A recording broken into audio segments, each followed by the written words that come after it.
Love that sound. That is one of my very favorites. That, of course, is the shofar. It is to be blown during two of the Moed Mikra. Moed means the restoring witnesses to the eternal meetings, and Mikra is the plural of Mikra, and it speaks of being invited to be called out and to meet with God.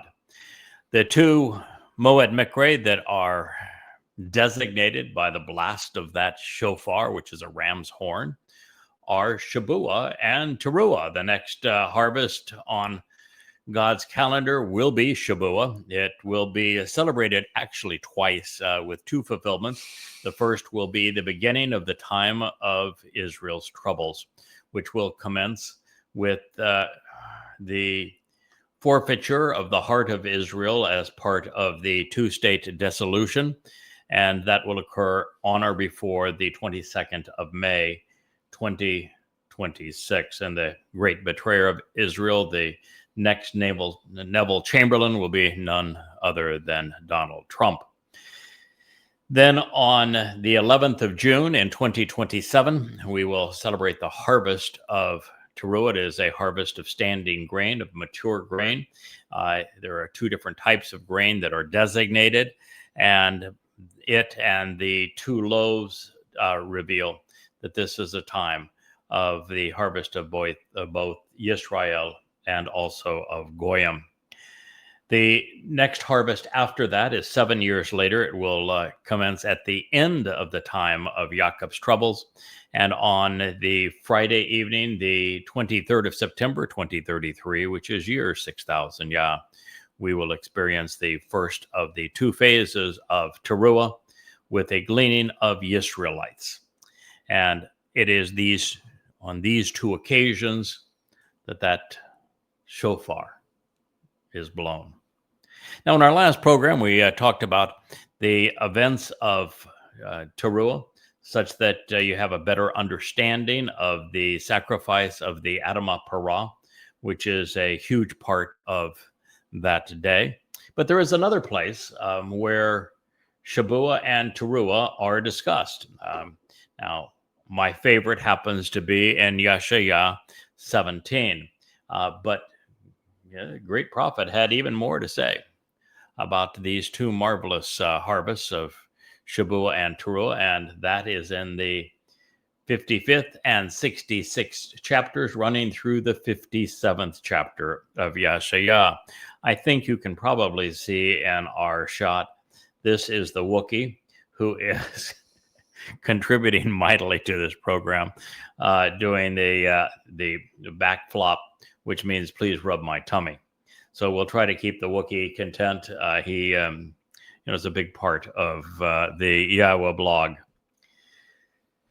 Now, the prophet does, as usual, set the stage, placing these harvests of souls into the context of their time. And that is essential because there are no more chances after they pass. Heaven won't wait. Within this prophecy, Yeshaya, which means Yahweh delivers and Yahweh saves, reveals the societal conditions which will persist immediately before, during, and after Shabuw'ah and Taruw'ah as they are fulfilled. Then he explains why rabbis will be unfazed by the sudden disappearance of thousands of covenant members. Of particular interest, Yeshaya confirms that the initial harvest of souls precedes the time of Yaakov's troubles, making it a preemptive rescue mission, if you will. And while the other Taruw'ah follows it, we also find that it is interesting that at the conclusion of Yeshaya 57, there is a compelling presentation of how we should be observing the Shabbaton. Now, it is a curious thing in terms of the time of trouble. I think officially kicks off at on Taruw'ah just now, 8 months from now, which will be the 22nd of May, 2026. The vicious part of the time of troubles actually commences the following year. That is when Alaska flood 2.0 will ensue. And so it is I believe it's the timing of this particular harvest commensurate with the hideous invasion of Israel, 1,000 times worse version of Alaska flood, the all-Islamic attack that was initially perpetrated on the 7th of October in 23. So by taking the time to study this prophetic portrayal within the context in which it is presented, we come to appreciate why God is opposed to religion, and we better appreciate the consequence of these doctrines and their influence that they have on, particularly on young people, on children. The prophets' inspired commentary in Yeshaya 55, 56, and 57 provides a scathing rebuke of Judaism, and all during the time of the Mikre of Shabuw'ah leading to Taruw'ah, thereby revealing Yahweh's assessment of the Haredi, which is all negative. Turns out his every word is germane to the purpose of the Shabat, of the promises of sevens, of trumpets, and of shofars. They all convey an aspect of Yahweh's reconciling message with his people at this time to counteract the hideous and pervasive influence of religion. So by way of introduction, in Yeshaya, Isaiah 55, Yahweh declares that unlike the costs associated with Judaism, his redemption is free. This is an announcement, he says, and a warning to everyone who thirsts. Choose to walk towards the water. Then let the one who wants to enjoy the benefits of the relationship do so without cost. You have been given the opportunity to go about acquiring food which is nourishing. So come hither to obtain wine without any money and milk without remuneration or compensation. Yeshaya, Yahweh frees, Isaiah 55:1. I like a number of the elements that are woven into this statement. First of all, it begins with an oi. And an oi is usually something that, well, you better pay attention to, because what follows is a warning to you. And in this particular case, Yahweh is contrasting what he is offering, which is freely given, both in the fulfillment of Pesach, Matzah, and Bikurim, as well as Shabuw'ah and Taruw'ah, to rabbis being the most money-grubbing of all religious clerics. And so he says to those who thirst, choose to walk towards the water, the mayim, of your own volition, approach the source of cleansing and life. That is the beauty of mayim's waters. It is the source of life, and it is the ultimate solvent to cleanse. Then let the one who wants to enjoy the benefits of the relationship from Asher do so freely.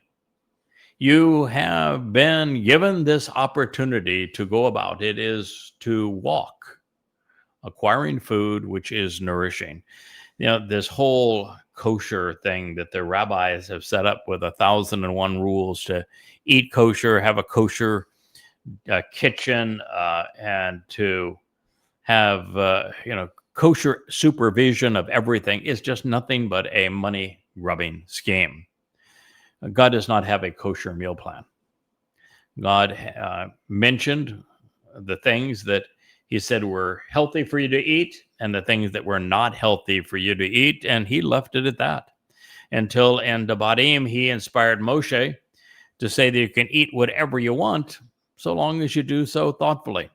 And the message here is that for most of human history, the things that were on God's, you shouldn't be eating that list, were toxic. They carried all manner of disease. You know, everybody is familiar with the fact that swine have salmonella and other kinds of diseases, and prior to modern forms of raising pigs, as well as refrigeration and butchering, preparation, and that sort of thing, distribution, that was deadly. Same thing was true with shellfish. They were not safe to eat. Well, that has changed to a large degree. And now God just says, eat whatever you want, just do so thoughtfully. The last thing he wants is for his people or anyone to make a religion out of food. So you've been given the opportunity to acquire food, which is nourishing. So come hither, come, obtain wine without money. This wine is, God is saying, you don't need to enter into a financial transaction with me. Wine is symbolic of the two individuals who shed their corporeal bodies, who are bludgeoned to death to fulfill Pesach and then later Taruw'ah. And they're being offered freely. And then milk is the beverage of choice for those who are still infants and growing, and particularly on Taruw'ah, those who are the beneficiaries of the sacrifice of the Yada Yahowah are going to need some milk because they'll be spiritual babies. But again, God's not interested in your money. He's not asking you to make a donation. So following Taruw'ah, the waters will be running off the Temple Mount, as I have shared, cleansing everyone they touch. The seeds of the feast have taken root and grown, providing a nourishing meal. And the wine is symbolic of the Adamah, the bloody red man who is on the ground. The milk comes from the pregnant heifers after they have given birth to their first calf. Now, this is God's plea to his people. He wants them to stop enriching rabbis. They have been paying them to rob their souls for a very long time. And while Yahweh continues to offer all of the benefits of the Mikre, these invitations to be called out in meat, and the Bereth, the covenant, without monetary compensation, Yahweh's words are only nourishing, satisfying, and pay dividends when they're freely accepted. Now, water, as I've shared, is the symbol of the Spirit who makes all of this possible, and of life and of cleansing. Wine and bread, milk represent Pesach, matzah, and the Bikurim, providing the means to prolong life, being perfected, and our adoption as God's children. They all provide us with this benefit, particularly the benefits of the covenant, without remuneration. So nothing costs less, nothing is more valuable. So why do you spend, God asks, continually paying out money for that which is not actually bread, such that your labor is not satisfying and produces nothing of lasting value? Listen diligently and be nourished by that which is good, useful, and beneficial, even exquisitely pleasurable and extravagantly superb, with these being the most desirable and beneficial of all options for your soul. God's being really direct, but using very vivid imagery that anyone over the last 3,400 years should be able to understand. The religious have made money hoodwinking, fooling, controlling people. That is what they do. And so God is saying, just stop it. Stop spending. Stop paying out your money. God's not looking for money. He wants your company. He wants your companionship. He wants to earn your trust. He wants your ear. He wants your eyes. He does not want your wallet. So stop spending. Stop paying out for that which really isn't bread. He's saying that, what the rabbis are producing for matzah has no value whatsoever. Why does it have no value as bread? Well, it's because the rabbis have turned Passover into the 7-day holiday and have completely ignored the purpose of matzah. It's actually the opposite of what they prescribe. Matzah, the unyeasted bread of matzah, is the most important day. In fact, it's Chag matzah, which Pesach is just part of. And to celebrate Passover without matzah is counterproductive. It means that you'd become immortal, but eternally separated from God. So you don't want the rabbinic bread. You don't want your labor to be unsatisfying. The rabbis have found 10,000 ways to do nothing on the Shabbat, such that it's the most laborious and difficult day of the week. They've got a rule for everything. God just said, don't go there. Don't do that. There is nothing in Judaism that produces anything of value. I've made a habit of finding anywhere from 5 to 10 rabbinic pontifications that I post on Facebook just to show how utterly ridiculous rabbinic Judaism is. It has no value whatsoever. It is exceedingly lame. So God's saying, listen diligently. In rabbinic Judaism, they take the Shema, the statement that Yahweh provided in Devarim, Deuteronomy, which says, listen, Yisrael, Yahweh, your God, is one.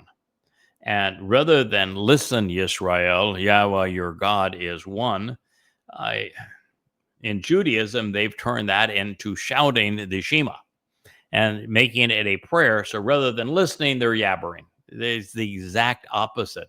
And rather than recognizing that Yahweh is the God of Yisrael and that he is one, they change Yahweh, erasing his name and replacing it with Satan's title, the Lord. As I say, Israel is toxic Judaism is toxic to Israel. So listen diligently to me. In other words, not to those rabbis that are robbing you, and be nourished by that which is actually good, useful, and beneficial. This is what God wants you to do. He even says it's exquisitely pleasurable and extravagantly superb.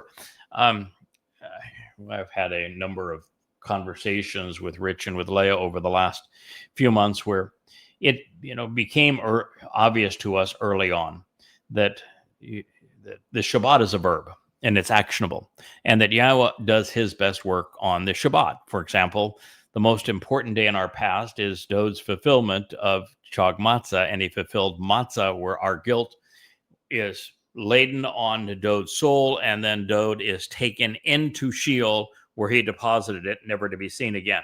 That occurred on a Shabbat in the 15th day of Abib in 33 CE.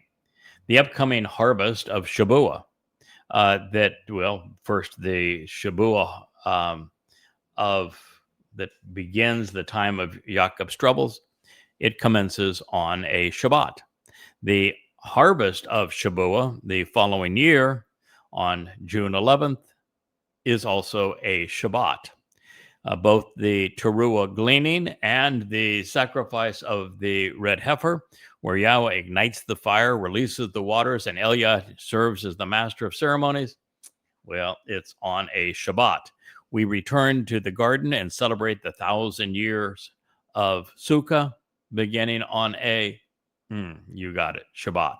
So clearly, if God is doing his best work on behalf of the relationship on the Shabbat, and we follow his example and we work to maximize the benefits of the relationship on a Shabbat, what we're doing is consistent with God's intent.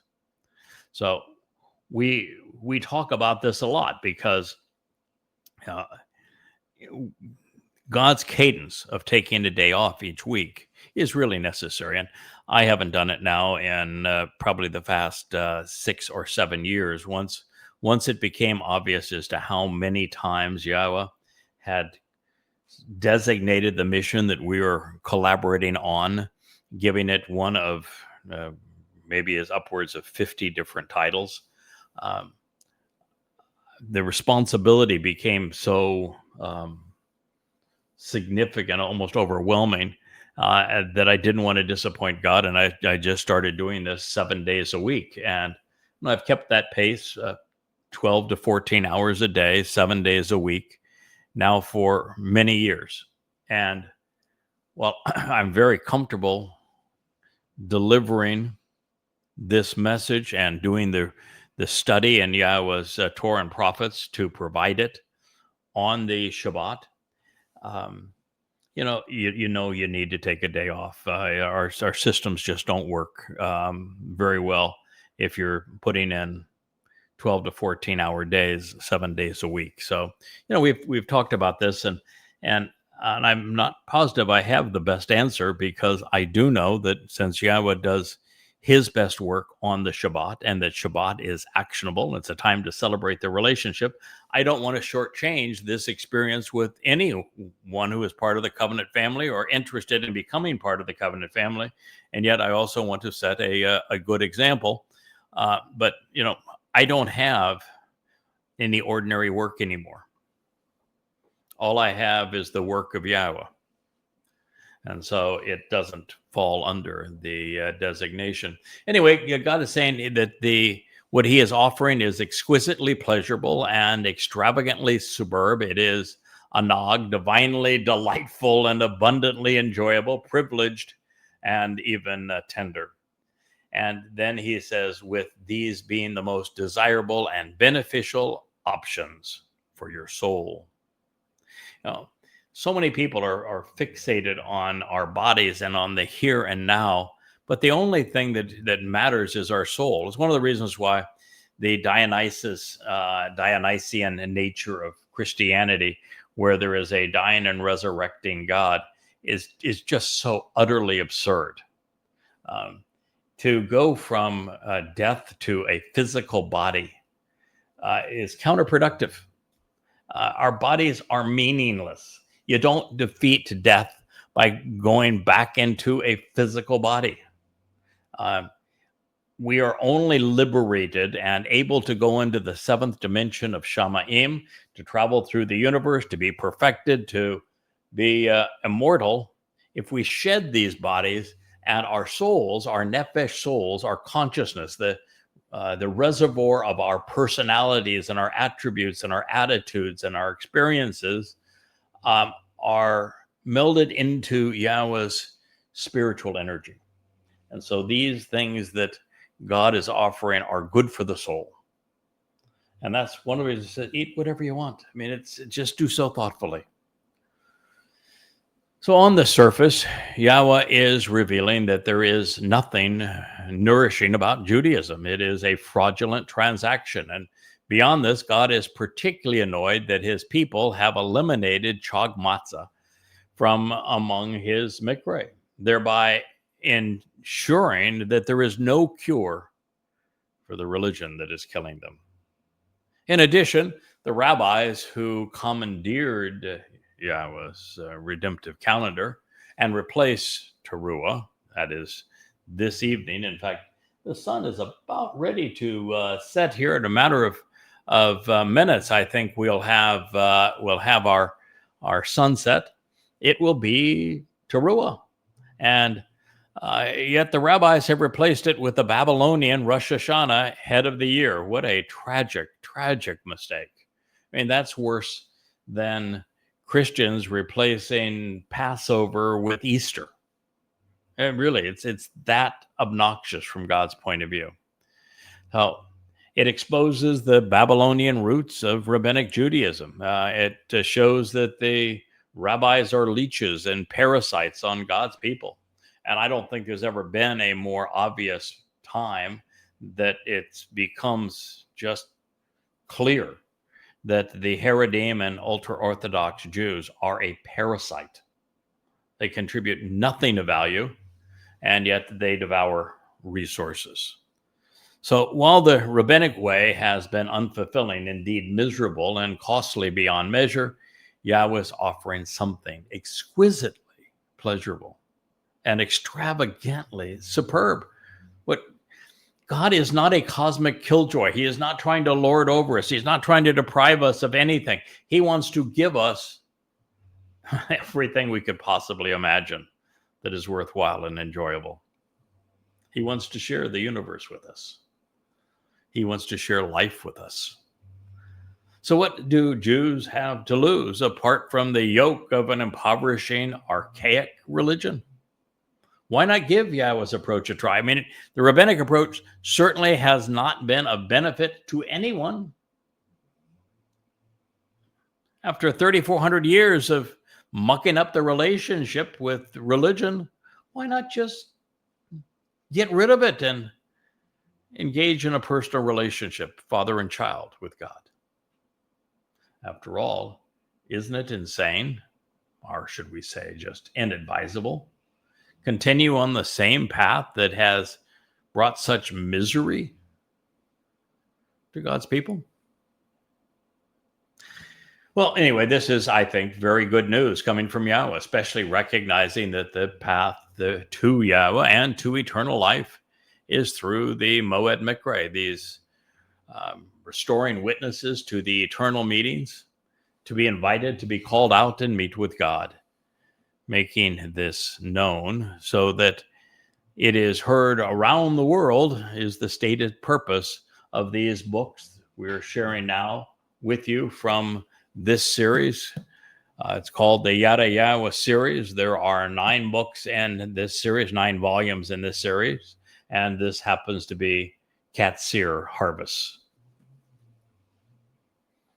I don't want to keep you up or anything there, Wookiee, but you do your best just to hang in there with me, will you please? Okay. Wookiee is gaming for the big celebration of Taruw'ah tonight. He heard that we're going to make it a 2-day celebration, and he wants to make certain that he is ready for all of it. Even Asher, if this microphone was less directional, you would hear that Asher has a problem common to many men, but she's a girl, but nonetheless, she snores, and that is what she's doing now. So God says, incline your ear to me. Listen. Stop praying. Stop yabbering. Stop talking, rabbis. God never once asked anyone to pray to him, but he often asks us to listen to him, and that's what he's saying here. Incline your ear so that you can walk to me. Choose to actually listen. Shama. This is from 1QISA. So that your soul may continue to exist. If you listen to God, your soul can be eternal. If you listen to the rabbis, the only chance for your soul being eternal is if it's incarcerated in Sheol. And that does not sound advisable.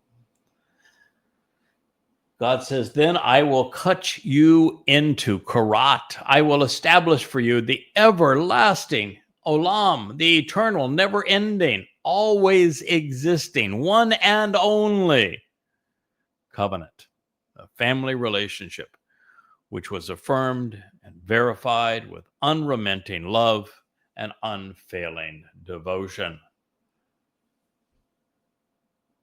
By Dowd. By Dowd. Do you process that? By Dowd. Isaiah 55:3. Not by Jesus, not by Hashem, not by Adonai, not by a rabbi, not by an unknown Messiah, not by Allah, not by G-D even. By Dowd. Deleth wa deleth means beloved. I can assure you that Isaiah knew how to spell and pronounce his name, Dowd. The wa in Dowd's name is pronounced just as it is in Yahweh's name, just as it is in the word Torah, just as it is in the word Shalom. Dowd. ladies and gentlemen, I would tell you that what I've just shared with you is as important as any words you'll ever hear.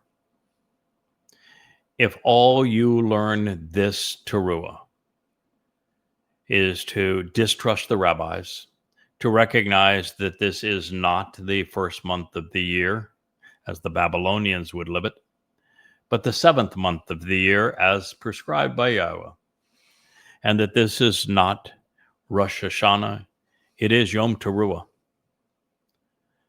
and that God does not want you to pray to him. He does not want rabbis speaking to you. He wants you to incline your ear and listen to him, to choose to actually walk to him and genuinely listen so that you hear what he has to say, because that is the only way your soul will continue to live, particularly in his presence. If you want to live, listen to God and walk to him along the path that he has provided. Pesach, Matzah, Bakurim, Shabuw'ah, Taruw'ah, Kippurim, and Sukkah. Pesach is the doorway to life. Matzah is that threshold. When you cross it, your guilt is removed so that you can be Bakurim, the firstborn children of the covenant. Walk to me, God says. Choose to listen to me so that your soul may continue to exist.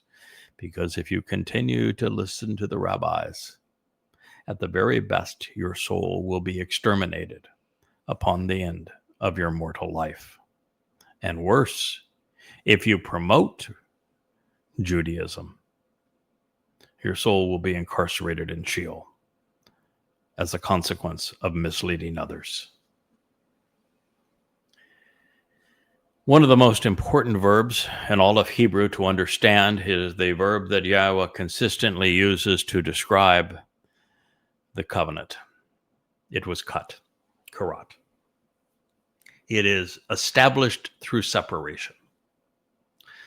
The covenant, by being Qarat, means that it is a dividing line, that you are either cut into it or cut out of it. And as a verb, it is actionable. So your choices in terms of listening to Yahweh as opposed to a societal influencer, like the late but not great Charlie Kirk, or the not late and less great Carlson Tucker, or any of those political and religious pontificators that are influencers, or any rabbi, or any pastor, priest, pope, or imam. If you listen to them, your soul will die. If you respond to them, your soul will die. 100 million people listened to the funeral of that lost man promoting a pedophile and a rapist under the guise of his faux Jesus.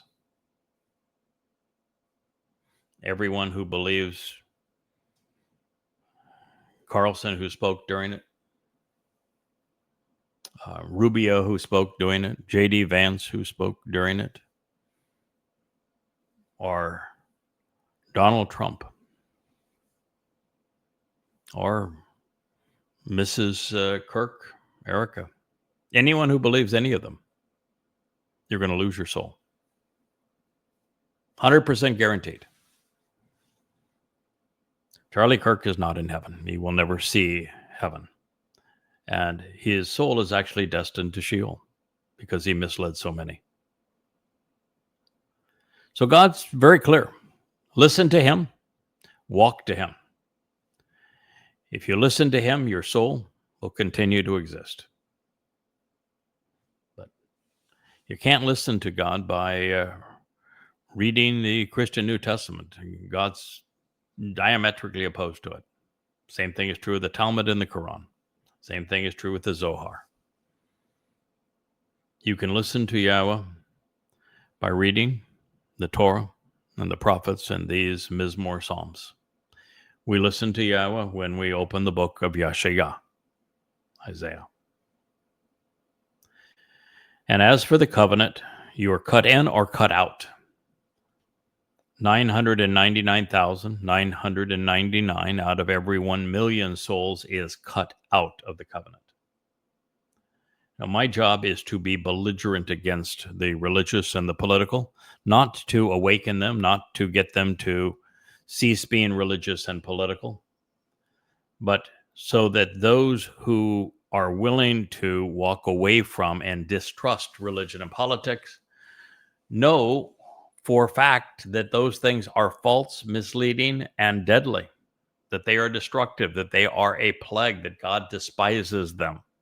So I do it not for the religious, but for those who are not religious, so that they know that all that gunk is untrue, and then once it's all cleared away, they're receptive to the truth, which in this case is that there was no Jesus and there was no divine inspiration of a false Messiah or Rabbi Akiba, relative to Bar Kokhba, that they were both false messiahs, and that the true Messiah and Son of God, who fulfilled Pesach, Matzah, and Makodim, is David. So you want to be cut into the covenant? You have to listen to God. And this covenant, the one and only covenant, God's family, and the covenant is the only way into heaven. That's it.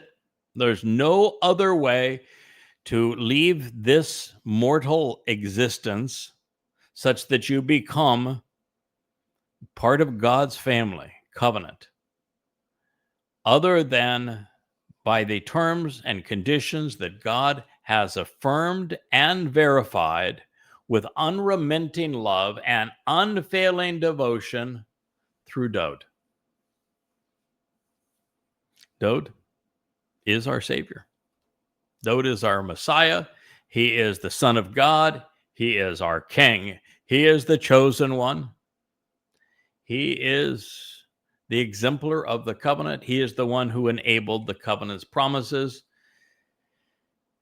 The single most important person who ever lived, a person who absolutely represents the things that were robbed from him to create the false impression of Jesus, all belong to Dowd.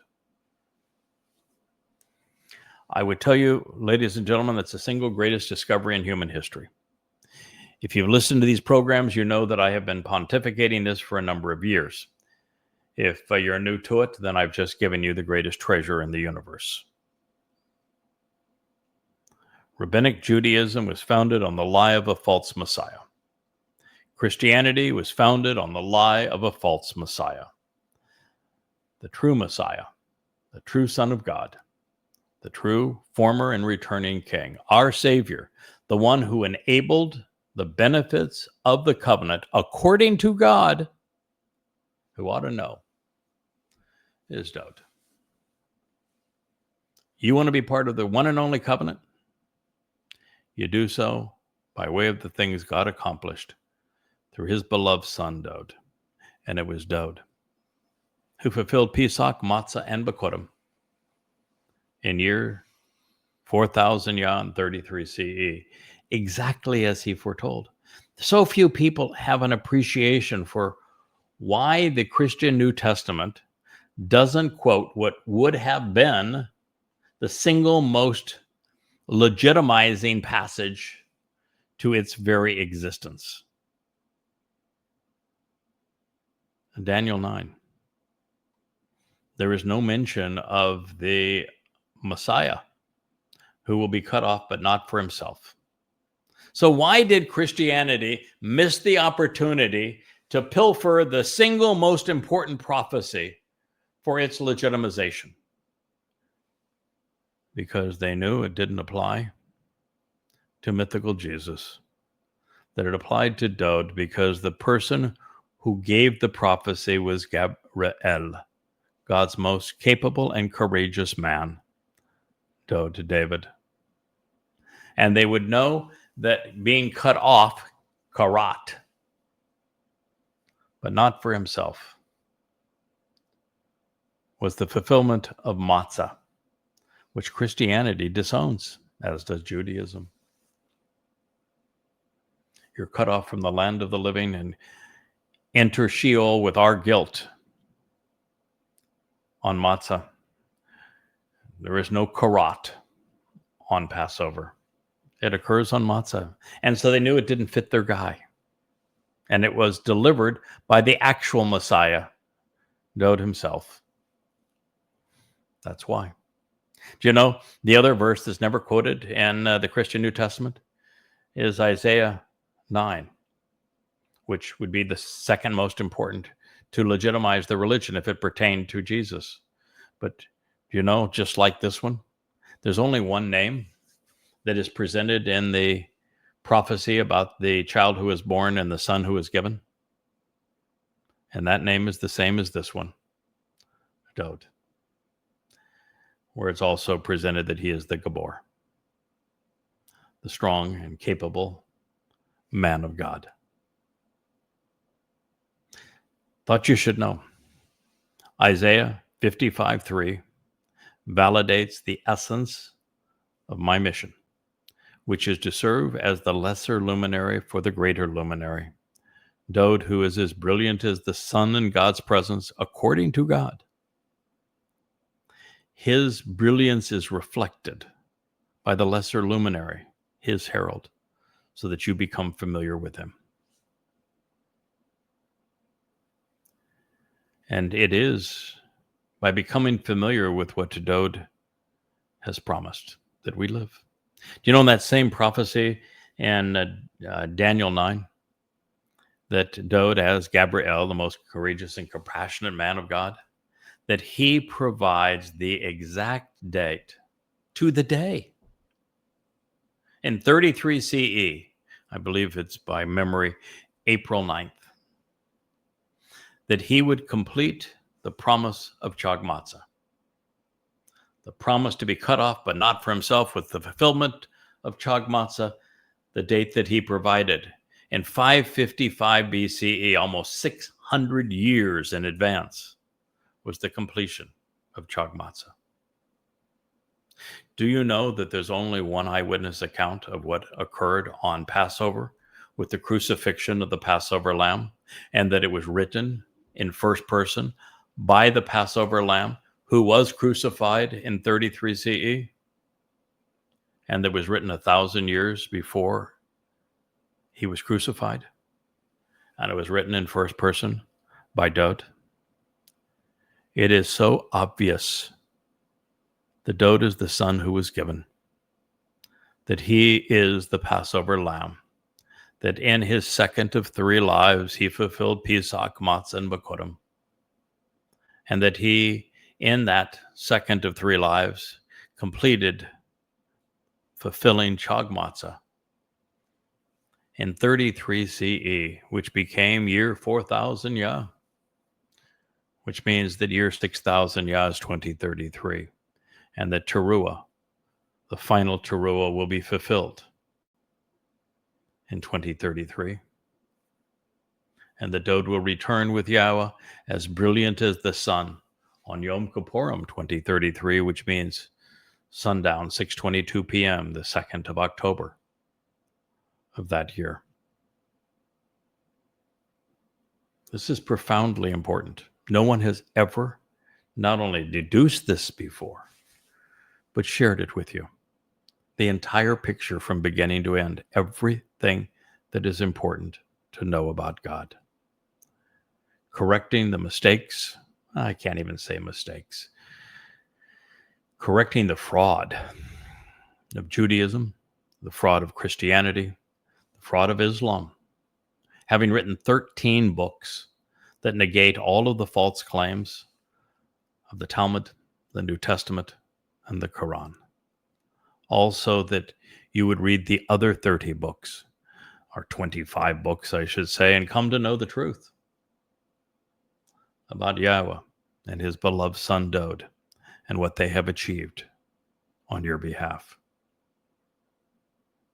I want to read that line again because I just think it's one of the greatest ever written. Incline your ear and walk to me. Choose to actually listen so that your soul may continue to exist. There's only one way to walk to God.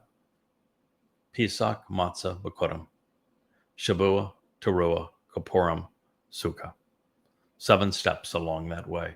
That's why there are 7 candles in that menorah that is spinning over my shoulder. Even this one that is on the shelf behind me, right here, there. It's so funny when you're working on a camera and you're seeing yourself in a monitor. Everything is reversed, kind of like looking into a mirror. But that menorah that is over my shoulder here, and the one that is spinning over this shoulder, and in both cases, they have 7 candles. There are 7 steps to walk to God.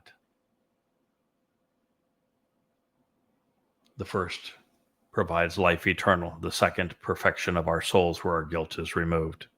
And the third, our inclusion into the very family of God as his children, where we were enriched and empowered. Incline your ear and walk to Yahweh. Choose to actually listen so that your soul may continue to exist.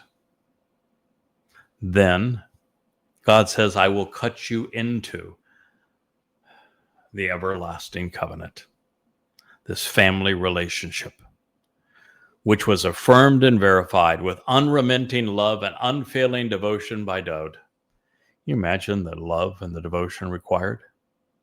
To volunteer, to allow the Romans to rip the flesh off your body, and then to nail you to an upright pillar in the most excruciating death that has ever been devised. And that you allowed that beast to torment you in that way, on that day, to open the doorway to life, and then did something even greater, more courageous, more heroic, more loving. You allowed your soul to be slathered with the guilt of us all and carried into Sheol, to deposit it there in what is equivalent to a black hole, never to be seen again, making us not guilty in God's presence. Dowd volunteered to do these things. Unfortunately, his people spit in his face, and they denied all of it, precluding salvation for themselves. Tragic, sad, disappointing, inexcusable. And then the most popular religion in the world robbed Dowd of all of it. His titles, his achievements, and thereby robbed themselves of their souls. The greatest criminal act ever committed.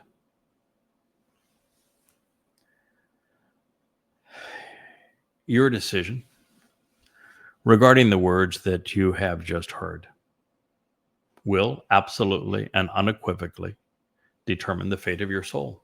Whether it is extinguished as a flickering flame blown out by the religious, or whether it grows to become nearly as brilliant as Dowd itself. And Dowd is returning as brilliant as the sun.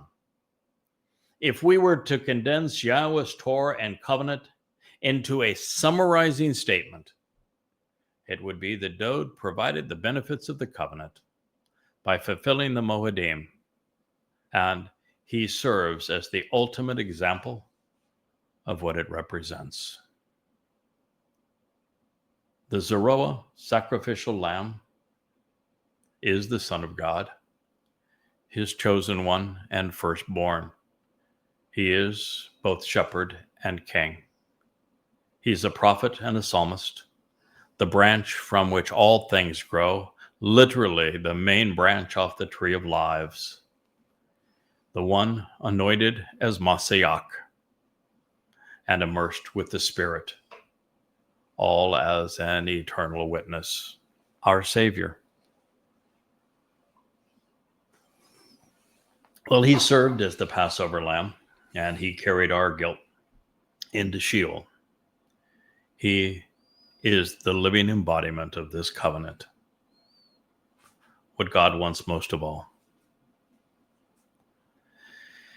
And you know, if it were just God, Dowd would be enough for him. He loves his son. He could enjoy all eternity with just Dowd. But Yahweh is unique in the way that he interacts. He has chosen to communicate through people and to lead through people. And his favorite people happens to be Dowd. And he chose for Dowd to be our king, our counselor, our shepherd. And for a shepherd to be a shepherd, they must have sheep. For a king to be king, they must have subjects. And so it's not so much for Yahweh's sake that there will be more members to the covenant family. It's for Dowd's. He wants his son to have the kingdom he deserves, the family he deserves. And that is why we're here. So let it be known, Yahweh is offering to give us what he achieved through his son. All we have to do is listen, respond, and walk to him along the path he has provided. This is the message Yisrael and Yehudah most need to hear. And there are only 8 iterations of Shabuw'ah and Taruw'ah remaining. So partake while the getting is good. This is the last Taruw'ah before we enter the time of Yaakov's trouble. I thought you ought to know. Well, Dowd is an enduring and restoring witness. He spoke and wrote on behalf of Yisrael. Further, calling the King of the universe a neged, as we will read moving forward, an authorized leader would be a demotion. He's King of the universe. And while the Messiah was a great teacher, his message was not for an archaic and misled world. Therefore, these words speak of Dowd's Bashar as I share them with you at the conclusion of this program, now that we are enjoying the beginning now of Yom Taruw'ah. I want you to know that Dowd's herald is the Nakar. He is the observant foreigner. And he has been the ultimate Torah teacher. In his presentation of the final Zeroah, or in his presentation of the great Zeroah as the final Zeroah, Yahweh has taught him through his prophets so that he could address both Goyim and Yehudim, harvesting both on Shabuw'ah and then focusing on the olives, Yehudim and Israelites on Taruw'ah. I'll share this last passage with you, and then my family is going to be celebrating Taruw'ah. We'll meet with you again tomorrow because Taruw'ah is a very, very full day. Behold, I bestowed him as a gift. That son who was given, that's Dowd. I bestowed him as a gift. And Dowd's herald is a gift to Dowd. Why? Because while the herald is responsible for acknowledging Yahweh's name and for reacquainting the world with Dowd's contribution to our lives, he is doing all of this for Dowd. So behold, I bestowed him as a gift. I offered him as a present and enabled him to be an enduring witness to the restoring testimony. At this point, while Dowd is the ultimate gift, God has given this restoring witness to all that Dowd represents as a gift to you as well. To the people of every ethnicity and culture. Dowd was not a witness beyond the children of Israel. Yada is. He is called to speak to Goyim and Yehudim, to people of every ethnicity and culture. He is the Nagid. He is the authorized leader, publicly promoting the truth. He is a worthy guide to that which is valuable and true, legitimate and proper. He is the one pointing to the legitimate ruler, Dowd. And it is from Nagad, one who accurately reports the evidence, declaring it openly and conspicuously. You can't be more conspicuous than turn on these lights, turn on the camera, activate the mic, and let's live stream to the world. And to do hundreds upon hundreds upon hundreds of hours of these programs, or to have written these 35 books that surround me and offer them freely to you in their entirety. Publicly promoting the truth as an instructor, teaching the Torah of God, conveying the prophetic insights of God. Someone who has been appointed and assigned this responsibility at the command of God. All for an archaic and misled world. Isaiah 55:4. When I began on Taruw'ah in 2001, this is my 24th anniversary with Yahowah, the world that he called me to awaken was entirely Leom, archaic and misled. There wasn't a single person. 6 billion people at the time. There's now 8. There wasn't a single person who knew Yahweh's name. There wasn't a single person that knew that Dowd was the actual Messiah and Son of God who fulfilled Pesach, Matzah, and Bikurim. There wasn't a single person who knew any of the 5 conditions of the covenant, much less the 5 benefits. There wasn't a single person who knew the intent of any of the 7 invitations to meet with God. There was no one who knew his timeline, when he fulfilled these events, and when he would return to honor the last of them. No one knew anything about any of these things.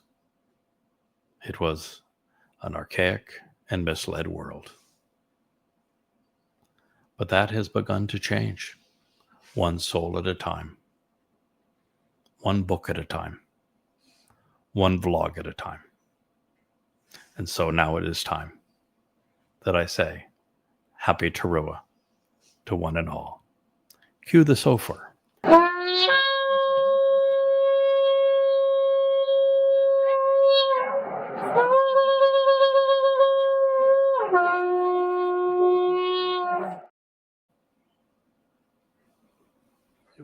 Love the sound.